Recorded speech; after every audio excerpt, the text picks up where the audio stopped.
गुरुदेव और माँ गायत्री के चरणों में कोटि कोटि नमन। आप सभी को प्रणाम।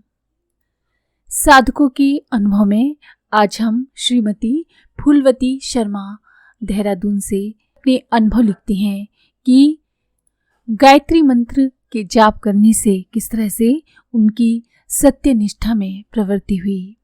वो लिखती हैं, गायत्री को वेद माता कहा जाता है।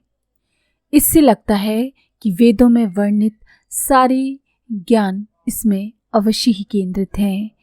वैदिक काल में हमारे सभी ऋषि यज्ञपरायण थे। इससे बोध होता है कि यज्ञ प्रक्रिया की सारी विधियां गायत्री माता की शुभ प्रेरणा का वरदान स्वरूप हैं।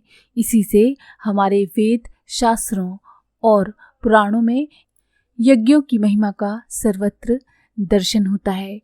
इसीलिए गायत्री या किसी भी मंत्रों का अनुष्ठान केवल जप करने से कभी पूरा नहीं होता।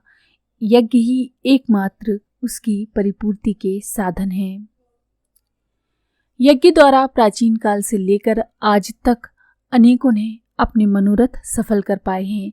इसी से यज्ञ का कामधेनु तत्व आज भी सुप्रसिद्ध है।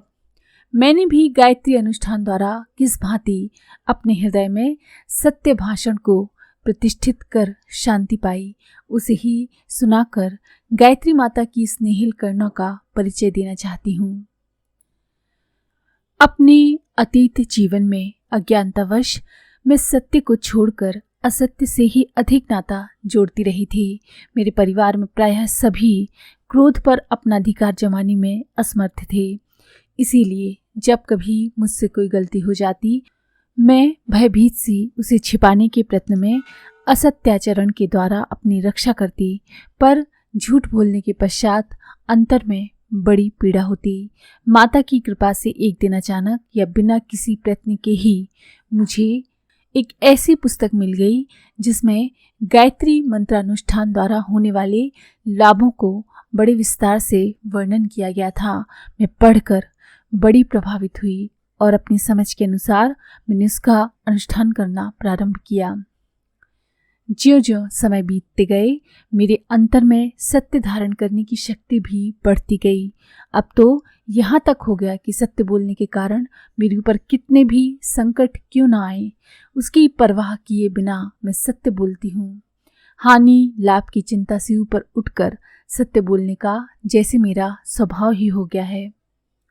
गायत्री माता की शरण लेने से मुझे जो लाभ हुए हैं, उस अनुभव के आधार पर मैं अखंड ज्योति पढ़ने सुनने वाली तथा अन्य बहनों से बलपूर्वक प्रार्थना करती हूँ कि आप सभी गायत्री मंत्र का सहारा लेकर अपने जीवन के असत्यों, दुख और पीड़ाओं से अपना उद्धार पाएं।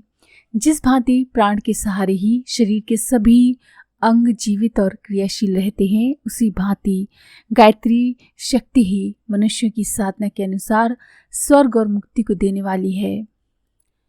गायत्री मंत्र ईश्वर प्राप्ति का अचूक साधन है, भक्ति प्रदाता और जन मन निर्मल करता है।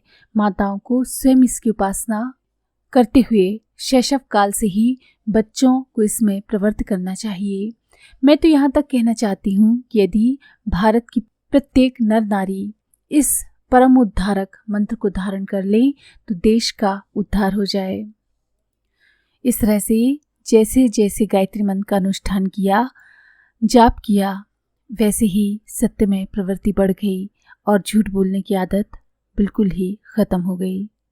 तो अगर आपको ये जानकारी पसंद आई हो तो प्लीज़ लाइक करें, शेयर करें, सब्सक्राइब करें और बेल के आइकन पर क्लिक करके ऑल पर क्लिक करना ना भूलें। धन्यवाद।